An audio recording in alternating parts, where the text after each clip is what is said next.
Today I'm gonna review one essential habit practiced by top chess players that can absolutely transform your game, bring it to a completely new level if you're gonna do it the right way. Plus, you're gonna have a chance to ask one of the best chess coaches and chess authors on the entire planet Earth your chess questions, absolutely for free. What's up, chess player, and welcome to the Journey to Grandmaster, the place where you can improve every single aspect of your chess game. So first of all, I want to share with you this absolutely exciting news. Very soon, I'm gonna have an interview with arguably one of the best chess coaches and chess authors of the entire world, Jacob Aagaard. I'm going through his books now. I'm so happy to have an opportunity to have this discussion. We're gonna talk a lot about chess improvement, chess growth, best tips, what works in 2024, and you have the chance to be a part of it. Jacob Aagaard has trained multiple super grandmasters. He has written multiple high-quality chess books that have helped thousands of people just like yourself to improve their chess significantly. Just make sure to watch the video till the end to find out how you can ask Jacob Aagaard your questions. Now, I was reading his book Thinking Inside the Box, and suddenly I have noticed something that I have been doing throughout my chess career, and that one habit alone has helped me more than anything else in my chess journey, has helped me to improve my level consistently, and to this day I always do it, and I encourage you to do the same. This habit that is absolutely gonna transform your chess game if you do it the right way is analyzing your own games. Every game that you play in chess without analyzing it afterwards is just huge, precious, wasted opportunity on the way to become a stronger chess player. Why? Because if you don't do it, then you are constantly making the same mistakes in your games over and over again. Nothing changes. You don't grow. You just stay on the same level and you feel stuck. This is no surprise. Instead, if you're gonna analyze your games thoroughly, then you're gonna learn the lessons from it, and also you're gonna identify your biggest problems in chess and then use this knowledge to improve step by step in your games. Now let me walk you through how I analyze my games on the example of this beautiful, absolutely crazy game against Eric Rosen. We played in a Title Tuesday tournament and I crushed him. That was a big surprise because he has so much higher rating on chess.com than I do, and the game was so instructive that you absolutely can use the lessons from this game to outplay your very next opponent. So Eric started the game with e4, I played d6, of course. That's my favorite opening, the Philidor defense, and it's so fantastic to play it in the Title Tuesday tournaments, in the online chess blitz games, because nobody prepares specifically for me, and I understand my opponent so much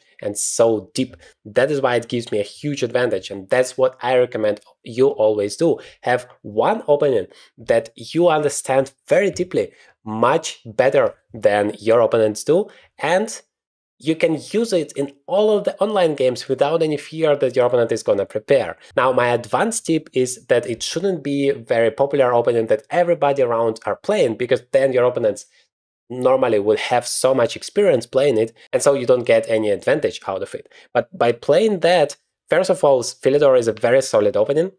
But secondly, I have so much more experience that my opponent have in this type of structure, so that it's so convenient for me to play even against much stronger chess players. So I go knight to f6, Eric plays knight to c3, and now e5. That is the move fighting for the center. The most important actions in chess are happening in the central part of the board. Please always remember about it, and from the very first moves, try to fight for the center. Who controls the center controls the flow of the game. Now Eric plays the move knight g to e2. Now that's not the main line. The main line is knight to f3, trying to attack immediately, but this knight g to e2 is so tricky. I mean, you leave space for your pawns here, and basically you're saying, I'm gonna destroy you. I'm gonna just go all in into the attack, and you're gonna be busted. And that's the way oftentimes high-rated players are trying to beat me. Now, I have no idea why Eric Rosen and everybody else has so high ratings on chess.com, because his FIDE rating is actually lower than mine. But on chess.com, I have no chance. My rating is around 2600, sometimes more, sometimes less. But he has 2745, Gotham Chess has 2750, and I don't get it. Apparently, they just play online really much stronger than OTB, and for me, it's the other way around. On the real board, I can better understand what's going on, the whole connections between pieces, and I see more stuff, I blunder less, so my rating is higher. Anyway, I'm playing here knight b to d7. This is another advantage of the Philidor defense, that you basically don't care what your opponent is doing. If you understand, if you know where the pieces belong in this type of structure, and it's very, very simple to remember, then you're good to go, no matter what your opponent is doing. Now, this setup that my opponent chooses in this game, that indicates a much more sharp game, and this is exactly what happened in our game, and you have to be prepared for that if you play the Philidor defense. For example, it's so essential to know this key move c6, because it covers now important squares d5 and b5. The white knight cannot go forward, and this knight on c3 is basically useless. And this is one of the key ideas why white players struggle to find the right plan as white, especially lower rated. Like if you're lower than 2000, then this is a perfect opening to play. And this is the first step that is important to understand about analyzing your games. Try to understand whether you have some difficulties in the openings, or maybe this part is completely fine for you, but you have your struggles afterwards. If you do have some opening problems, and let's be honest, who doesn't, then I highly encourage you to take a look at the 10-day opening mastery, the course I have created myself. I have spent more than a year to make it perfect for you, so that you can learn absolutely everything you need to know about openings in just 10 days. Of course, you get lifetime access if you need more time than that, but I made sure that you can do it in the least amount of time necessary, because chances are you don't have those thousands of hours to work on your opening theory, which are the super grandmasters nowadays are doing. Instead, what I did is prepare the system that's gonna help you to build a complete, holistic, lifetime opening repertoire, both for white and for black, inside of just 10 days. The best part is, you don't need to learn tons of theory. Instead, we are focusing on the understanding of the ideas, so that you are good to go even if your opponent is doing something weird. And you don't need to learn those crazy 100 long theoretical lines that are practiced on the top level. Instead, I'm focused on what is essential on your level up to 2000. That is the main focus of the course. If you're around 1500, that would be perfect. Just to learn this system and then never have those opening headaches again. Feel free to click the link in the description to get to know more about the course. There is a limited time huge sale, so you get it at a very discounted price. Read the reviews, what other people are saying about the course, and if for some reason you're not happy with the course, you can take your money back 100% inside of our 7-day money back guarantee, so you have absolutely nothing to risk. The whole risk is on my shoulders, because I believe that you're gonna benefit from this program so much. 10-day opening mastery. And this game is a perfect example of the fact that I do use what I teach in my own games, because this game worked fantastically. Eric plays bishop to g2, just continuing his development, and I play b5. I know he's gonna attack me on this part of the board, on the king side, so I have to have my counterplay on the queen side. This is the key to success in chess. You never wait for your opponent to come and take the best out of you. No, you create your own counterplay. Even if you're playing as black, doesn't matter. It's so important that you have your ideas, so you're proactive instead of being just reactive to what your opponent is doing. My opponent plays a3. He wants to stop me from going b4, and that of course makes a lot of sense. But now I have expanded on the queen side, I control some space there, so I just continue my development. Bishop goes to e7, because I need to castle. Castles. Now I can castle immediately, but I start with bishop b7 just to stop any d5 ideas and, I don't know, make sure that this part of the board is more solid. As long as my king is not in trouble, I'm not that in a hurry to castle. So after h3, which is a typical move here to cover the g4 square so that the bishop is ready to go to e3, I even played the move a5 because essentially this is where I want to get my counterplay, this is where I want to attack my opponent. He plays bishop e3,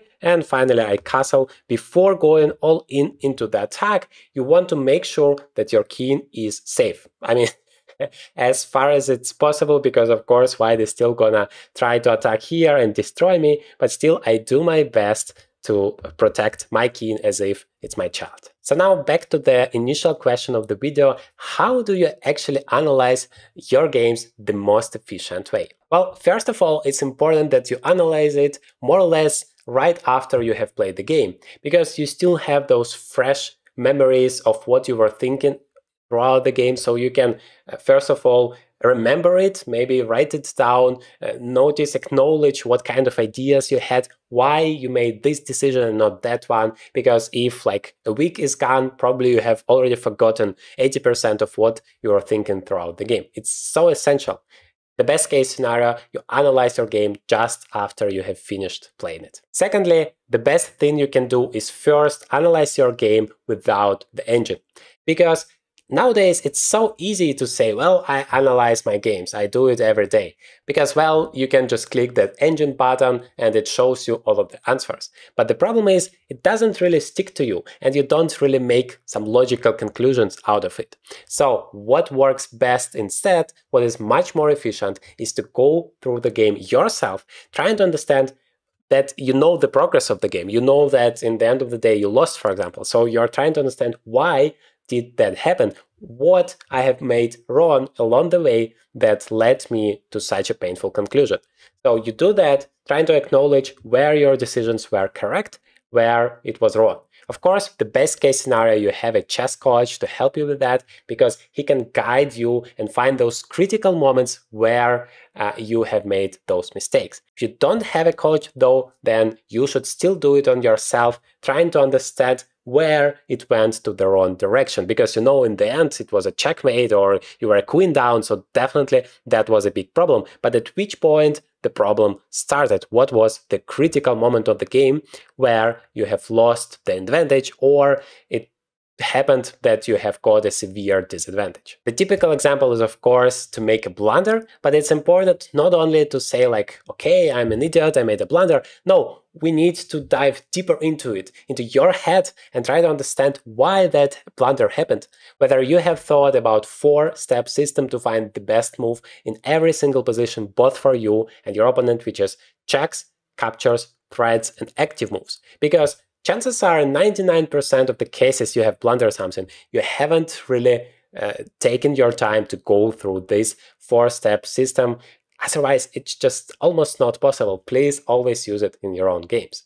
Maybe you have used the system, but somehow one detail you missed. For example, you have taken it one check, but another one you have missed. Or you have used the formula for yourself, for your moves, but you haven't used it for your opponent, which is just as important. So all of those aspects, you go through the game, you try to understand what went wrong, and then you make your conclusions, and afterwards you check your conclusions with the engine. Whether your analysis makes sense or maybe you think completely in the wrong way, then it's also very important, because you'll understand, okay, this is the wrong approach, the wrong decision-making process. Maybe I need to change something, but you are not going to understand that if you are not going to do it the right way in the first place and analyze the game on your own. The way that I work with my students, and I consider it to be the most effective way to improve your chess, is first to analyze the game yourself, second to analyze the game with your coach, and third, and notice that this is the last step, to analyze the game with the engine. If you don't have that much time to go through all of the steps, or you don't have that much finances to hire a coach, well, it's still better to do at least something, to think at least a little bit about the game that has just happened, to shuffle the pieces around, try a few variations. Remember, something is always better than nothing. This game is not perfect by any means. We both have made quite a lot of mistakes, but it's so instructive to take a look at how the game proceeded and where were the critical moments. So my opponent plays G4, which is a very typical move here to expand on the king side. Remember, I'm attacking here, he's attacking here. This knight can jump to G3 and all the way to F5. This pawn, of course, can go forward to G5, disturbing my knight's position. Well, my opponent is attacking on the king side. What should I do? Of course, attack him on the queen side. I'm doing exactly that with the move B4. Knight goes to B1. And now it's time for me to take the pawn on d4. And this is the golden principle, positional principle I want you to remember. If your opponent attacks you on the side, you can either attack him on the other side of the board where he has less resources, or attack him in the center because he expands, so he weakens his king. That means that if you're gonna be able to open up the center, then you can exploit those weaknesses and attack his king. But the best case scenario, you do both. You attack on the other part of the board and in the center, opening up the position as much as possible so that his attack is just creating weaknesses instead of be dangerous for you. And of course, remember to be active, to create some counterplay, not just sit here and wait for your opponent to come and destroy you. My opponent takes on d4 with the knight,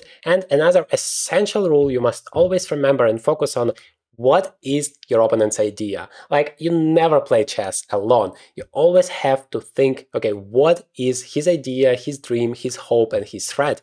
And if you are religiously focused on that, you have much better chances in chess because you can get into the head of your opponent, understand his plans, and then find out whether it's dangerous for you or not. If it is, then you should deal with it, stop it, and only then you start thinking about your own ideas, because so many players are making the mistake of just focusing on their own ideas and plans. That doesn't work because you have your opponent to face. Always think about what he wants to achieve and try to destroy all of his hopes.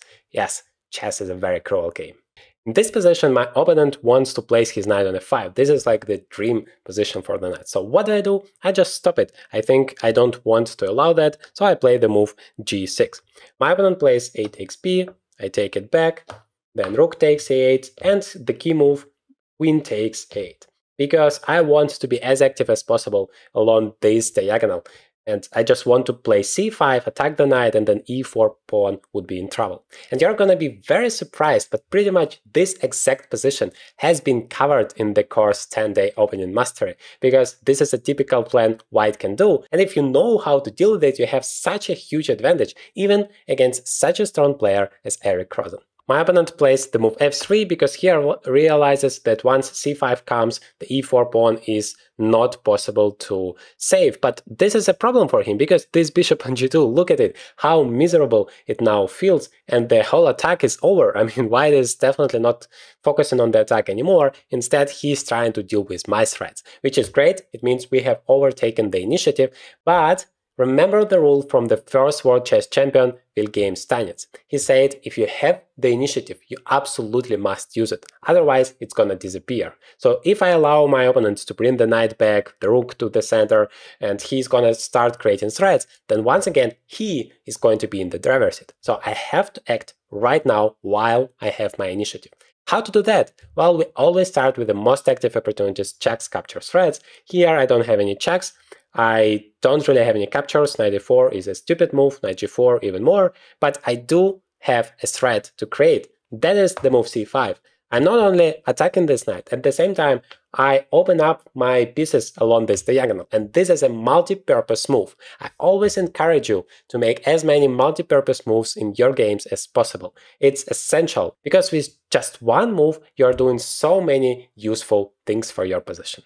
My opponent goes back to e2, and I continue. Remember I said that if your opponent is attacking you on the side, the best thing you can do is answer in the center, and on the opposite side of the board, I have expanded there already, and now I'm opening up the center completely with the move d5. Because so far my queen and bishop have been blocked by those pawns e4 and f3. So I want to open it up. This diagonal, this bishop on e7 becomes more active. This rook on e8 might have some files to control. So it all can be good for me. And what's very important, my pieces are going forward, whereas my opponent's pieces are going backwards. So far, I'm playing this game fantastically. Why? Well, because I understand this position very good, what has to be done, thanks to the opening preparation I have done before in the course 10-day opening mastery. My opponent plays g5. He wants to finally create some threats. I mean, he launched his attack, he now feels very miserable because the attack doesn't work, but at least he tries to create some threats, because if you don't create the threats, then your opponent is gonna come and destroy you. He plays g5, but in fact it doesn't really help. My knight is very good on h5, controlling those important squares, and this g5 move becomes a weakness. He plays now knight to f4, trying to continue in the same fashion, trying to attack, put some pressure on my position.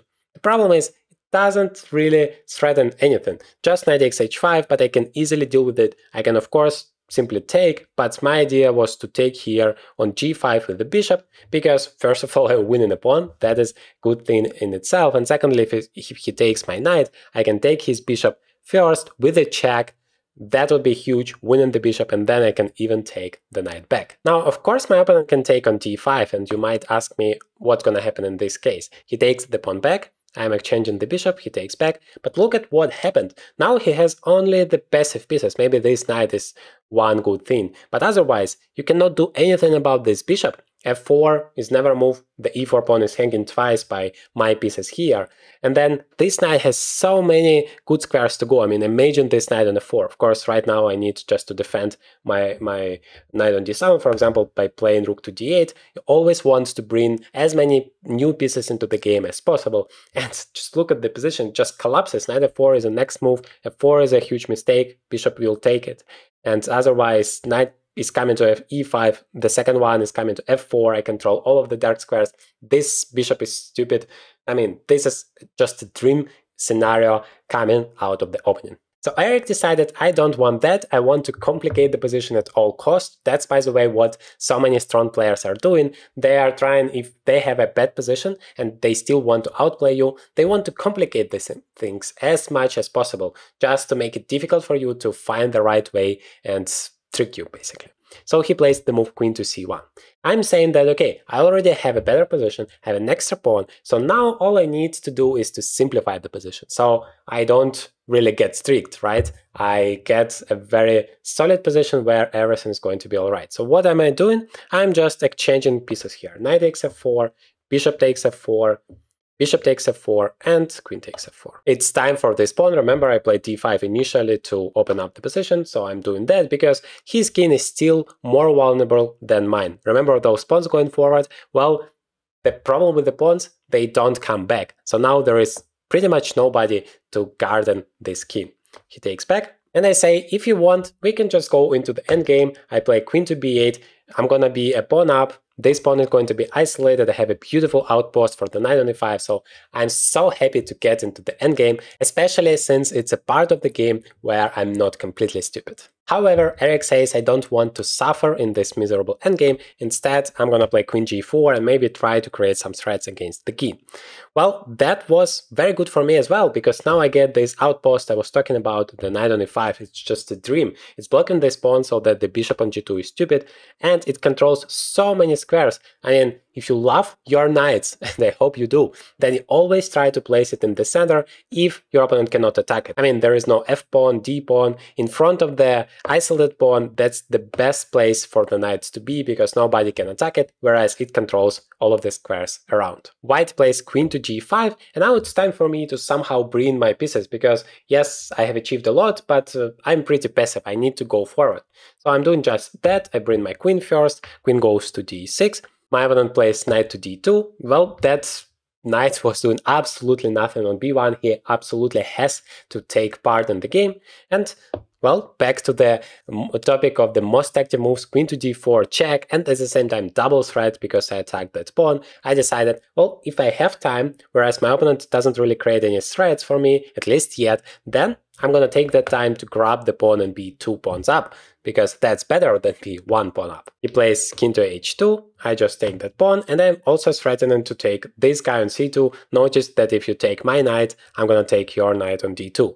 That is why my opponent plays here rook to f2. He protects the knight so that queen takes c2 is not possible. Now I decide, okay, my queen has done its job, it has taken the pawn, so it's time for me to come back and once again be active here, put some pressure on the e4 pawn, attack the f2 rook. So with every move, especially when you don't have a lot of time, and remember that's a blitz game, you want to put as much pressure on your opponent as possible. This is the best strategy to make his life more difficult and increase the chance of him making a mistake. My opponent plays queen to f6 and I'm thinking, okay, well, the queen is around the king, that might be dangerous at some points, but what about my initial idea to exchange the queens? Because now I'm 2 pawns up, that would be a perfect case scenario for me. So I'm just playing the move knight to c6. I kind of wanted to shift the position of the queen and the knight, placing the queen on e5 and the knight on d4. Or, ideal case scenario, just to exchange these queens. So you should rather accept it as white or go somewhere back, which is also completely fine for me. My opponent says, well, I cannot go back, that would be too passive, so instead I'm gonna play knight to b3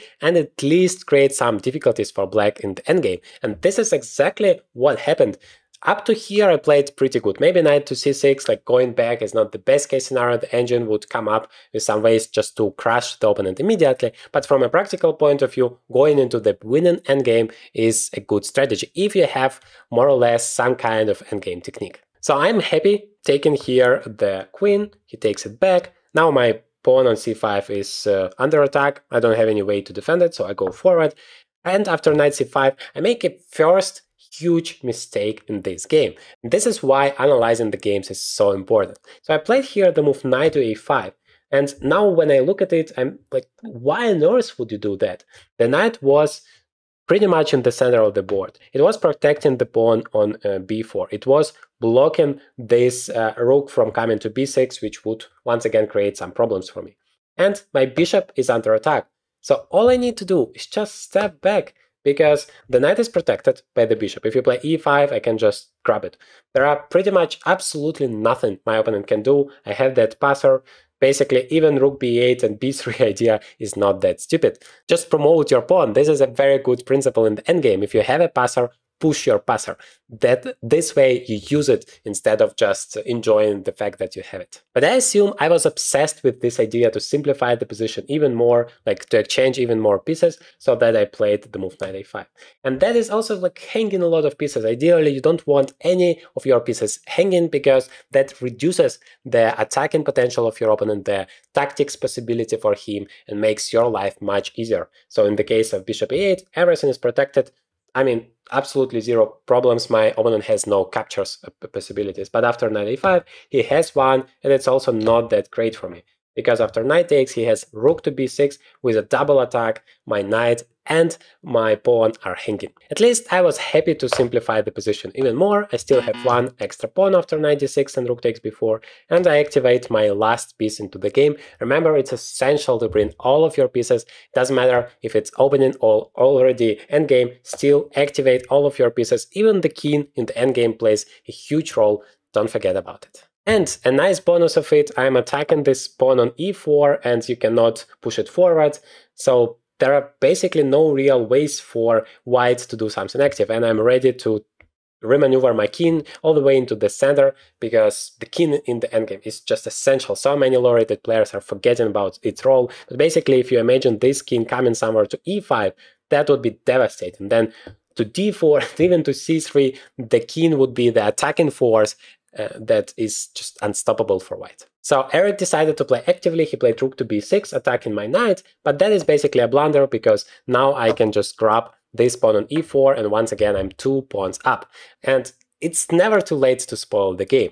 Especially in the blitz game, you should always be concentrated, always be focused, especially if you are playing against a very strong opponent. He has his tricks in the pocket. So until he resigns and you see this 1-0 or 0-1, just never relax. Try to understand what kind of ideas he has, what he wants to achieve. Eric played here rook to c6, attacking the pawn on c4, but I'm just playing knight to d2, I'm protecting that pawn, and I'm ready to activate my rook, and that is exactly what I did. Rook to d6, I played rook to e2, also pinning this bishop, so there are some interesting ideas for me. My opponent plays king to g3 to unpin himself to activate his king, but that has a drawback that I can just exchange now either the rooks. If you play king to f3, I can just play knight takes d6, or I can even take on g2 and c2.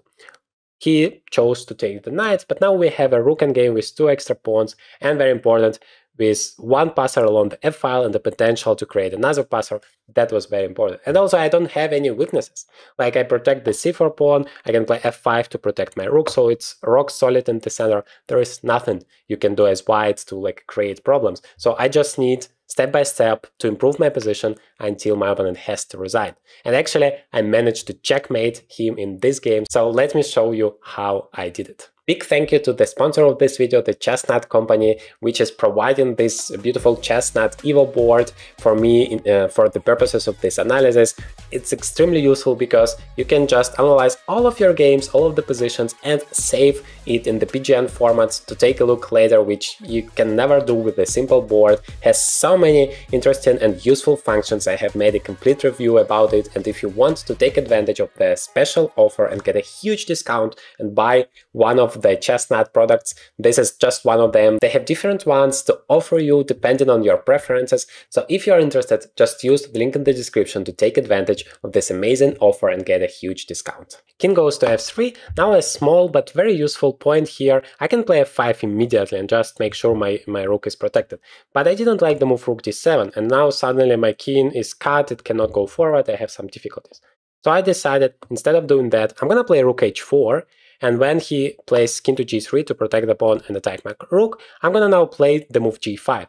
The rook is also solid. If you attack the g5 pawn, I can defend it once again, but my king still has a way to go forward. That is the point, the whole difference, because never forget about your king in the endgame. I mean, during the whole game, never forget about your king, not that it gets into trouble, but in the endgame it could be also an attacking piece. So that's what happened. Rook d8 check, king goes to g7, rook d6. The rest is pretty simple because you just need to go forward, you just need to use all of your advantages to your favor.